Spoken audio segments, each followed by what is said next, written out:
Hello friends, welcome back to our channel NEET Biology Expert. I am Dr. Parveen, your biology professor. In this lecture series, we are studying about Class 1 Biology, the first unit, Diversity in the Living World. In this particular lesson, we are going to study about an interesting topic called binomial nomenclature. See these words: Giza, Inimine, Emberi, Manna, Dana, Humano. You know the meaning for all these things? No? They all mean human beings. These names are human beings which is addressed in different languages. See, we have almost 6,000 languages in our world. So if we address one particular organism or one particular plant like this in different languages, then will it be meaningful? No. So, there are more than 6,000 languages in the world, and animals or plants can be named in more than 6,000 ways like this. Here, these multiple local names makes extremely difficult for us to identify an organism. It creates a lot of confusion. Okay. So, in order to avoid this confusion, we have a standard naming technique for every organism. So that naming technique is called nomenclature. Okay. So to get rid of this confusion, because we have so many different languages, even in India we have different languages. So in order to have, in order to avoid the confusion, we have a standard protocol for naming every organism. So that method is called nomenclature. So why we need nomenclature? Because there arises a need for a scientifically or universally accepted naming system for all organisms. So we are going to name an organism. That naming should be universally accepted. So throughout the world, all countries, all scientists should accept this naming method. So that is called universally acceptance. Okay. So according to it, each and every organism would have one scientific name which would be used by everyone without any difficulty. That means it has to be used easily. So this method is called nomenclature, and this process of standard naming is called as binomial nomenclature. Let us see what is the definition for nomenclature. The process of assigning scientific names to organisms or taxonomical group is called nomenclature. For example, take the scientific name Homo sapiens. Okay. So for before we have seen so many names for human beings, no. So there is only one scientific name now for the human being, that is called Homo sapiens. So if you go and say Homo sapiens anywhere in the world, all the scientists, they agree and they immediately knows that it is human. Okay. So this naming technique is called nomenclature. Now let us see another definition, that is called binomial nomenclature. What do you mean by binomial nomenclature? It is a biological system of naming organism in which the name composed of two terms. So that is important. Here we are naming an organism. That name should be a scientific name and it should contain two terms. The first term is called genus, indicates a genus of the organism, and the second term indicates the specific epithet of the organism. So we are naming an organism, it should carry two terms. The first term is called genus name and the second term is called species name. So this is called binomial nomenclature. So you know this, bi means two, bi means two, nomen means naming. Okay, so binomial nomenclature means naming organism in two terms.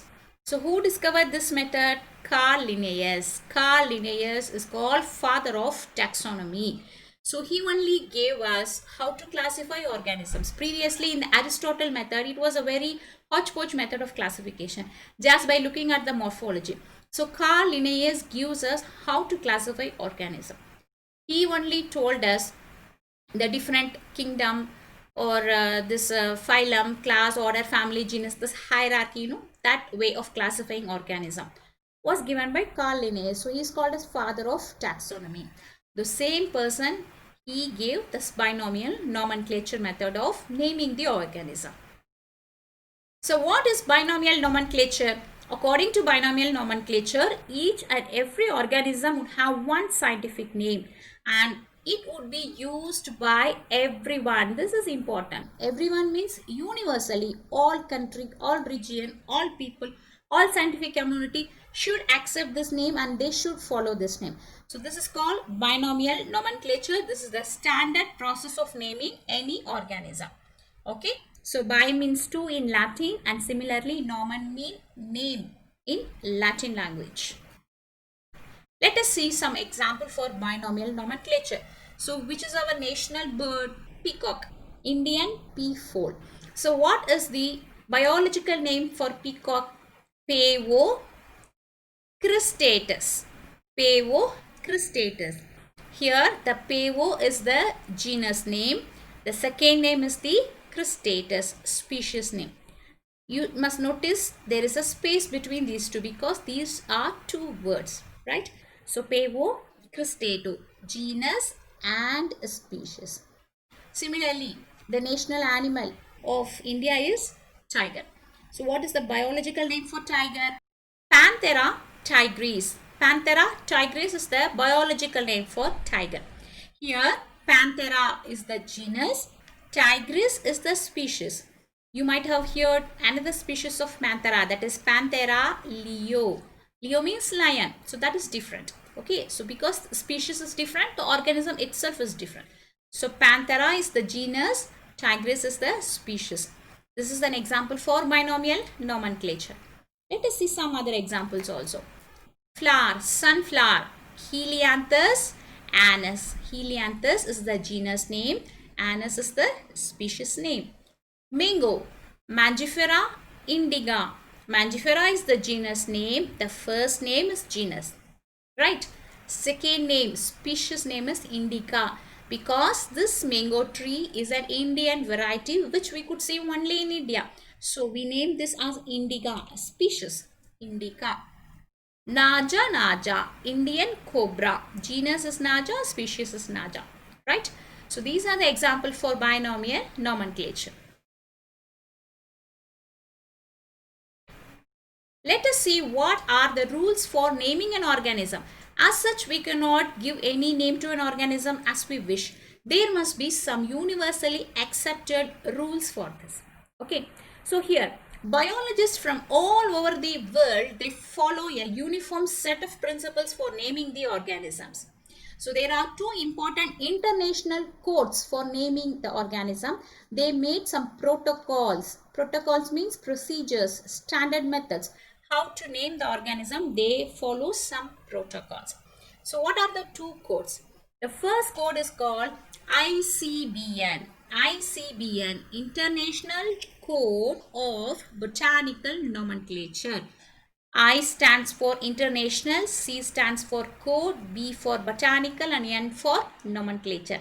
So this is a council or unit where they give some procedure how to name plants. Okay, so when you identify a new plant, you have to follow the protocol as per ICBN protocol. So this is for naming plants. We have the second code, that is called ICZN, International Code of Zoological Nomenclature. So this is a protocol to name animals, not plants, animals. Okay. So previously, see here, they have set of books like this. So guidelines like this to name every animals. This is called ICZN, Zoological Nomenclature. Not only plants and animals, we have many varieties of bacteria also, right? So many varieties of bacteria we are keep on discovering. So for naming bacteria also, we follow this binomial nomenclature for every microorganism, fungi, parasite, everything. So here for bacteria, we follow ICNB. See, previously we studied ICBN, International Code for Botanical Nomenclature. This is ICNB. BN and NB, two opposite. International Code Nomenclature of Bacteria. So we follow these guidelines. If you identify any new bacteria, if you want to name any bacteria, we follow this ICNB protocol. Okay, let us learn what are the basic rules of nomenclature. So how we should name any organism, or how scientists name organisms. First rule is very important rule is all the scientific names of organisms should be in Latin. Why Latin? Because in the olden days, Latin was the language of the scholars. Now English. Previously it was Latin. Okay. Though Carl Linnaeus was a Swedish scientist, he used the language Latin. So every scientist, they use the language Latin. It was the scholars language in the olden days. So Carl Linnaeus introduced naming organism in Latin language, and still we are following the same. So all the scientific names of the organism should be usually Latin. Okay. Then the next important rules is the organism name should be italicized in printed form, and if handwritten, it should be underlined separately. For example, let us write one name, Panthera leo. Okay, Panthera leo. So if this is a biological name, what is Panthera leo? Lion. Okay, biological name for lion. So this is the scientific name. Here this contains two names. The first name is the genus name. The genus name, the first letter should always be written in uppercase or in capital letter. Okay, look here. The generic name, genus, first alphabet should be in uppercase. You should not write Panthera small p. Okay, it should be in capital P followed by small letters. Similarly, the second name, species name, should start with small letter, not capital. See here, I put small l, not capital L. Capital L is wrong. You should be small l. Okay. So, genus name, first alphabet should be capital, and in species name, the first alphabet should be in lowercase or in small letters. This is a universal protocol in binomial nomenclature. Right? Also, when you are writing the names of this biological organisms, you have to underline. When you're writing the names, you have to underline separately. See, I written Panthera leo. So I have to underline Panthera and leo separately, not continuously also. Why? Because in Latin, they will write something, they will write stylishly like this. Okay, something like this. Like this, we could not able to write routinely. So when you write it in English, you have to write and then underline the word. Okay. If you are typing it in computer, then you have to italics the word. So that is a rule in the nomenclature. Also, the scientific names of any two organisms should not be similar. So Panthera leo is one organism name. When you name another organism, you should not give the same name. Okay. Panthera tigris is one organism name. Hibiscus rosa sinensis is one name already given. So when you are giving another name, you should not give the same genus and same species name. Okay. So it should not be similar, because it causes again confusion. Also, sometimes when writing the name, see, Felis leo. Felis is genus and leo is a species, lion. Here, Lin. What is Lin? Lin is the name of the scientist who discovered this. So sometimes the scientist can put their name at the back, followed by year of discovery. This way also we can write, or the scientist name can be written just initial, L. L 1758. Generally, we won't follow giving scientist name or year of identification and all. We just give genus and species. Okay. So these are the rules of the nomenclature.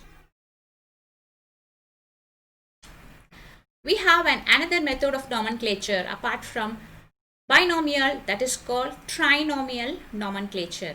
So who gave binomial nomenclature? Carl Linnaeus. So after Carl Linnaeus came these two scientists, Huxley and Strickland. These two people, they gave the trinomial nomenclature of organism.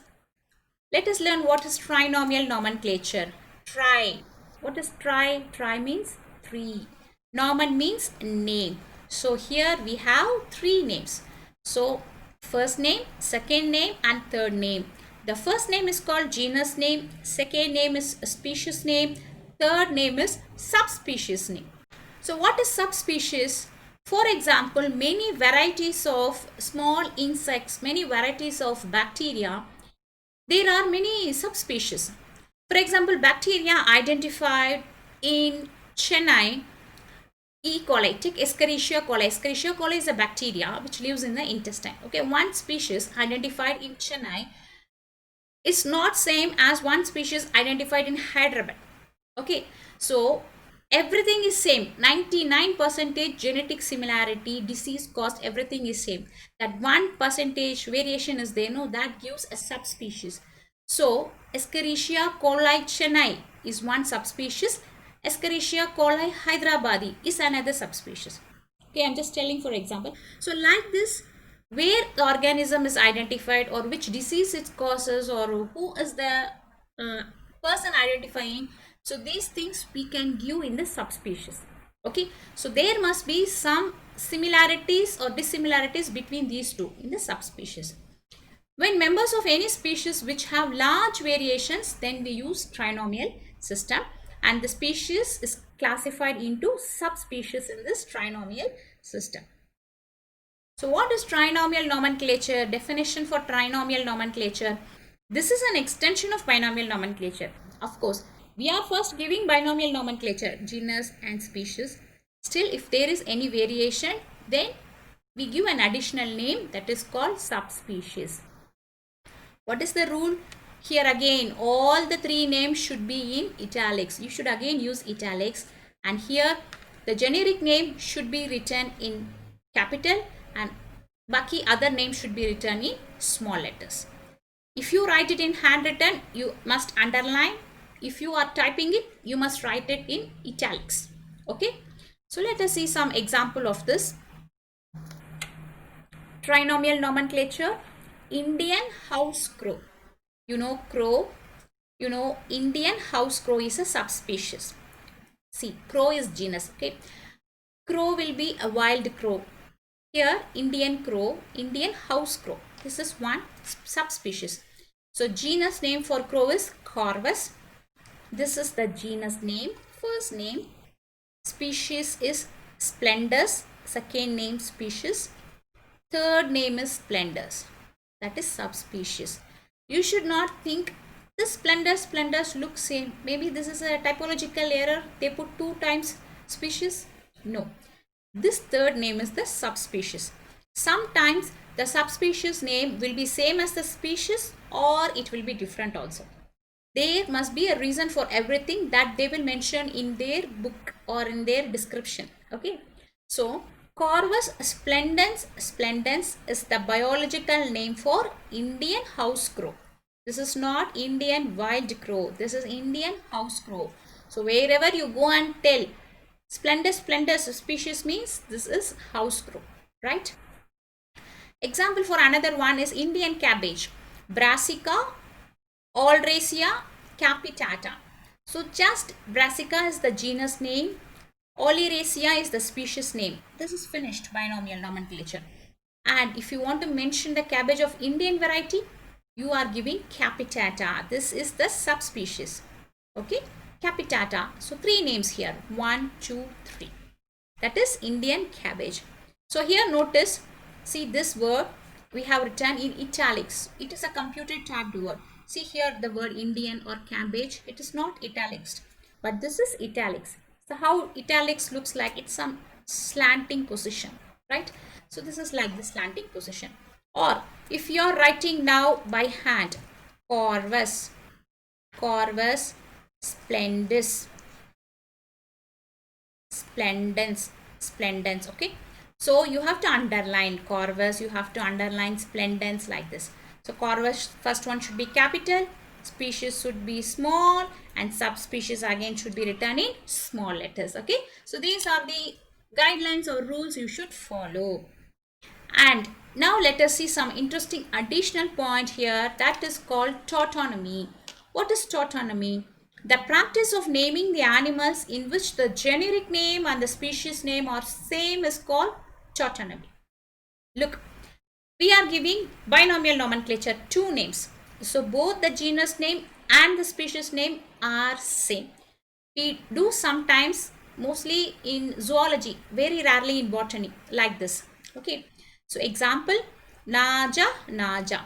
This is not typing error. This is genus and species. How? Look. First Naja is capital N. That means it is genus. Second Naja is small n. It means it is species. Naja, Naja. What's Naja, Naja? We studied Indian cobra. Yeah. Indian cobra.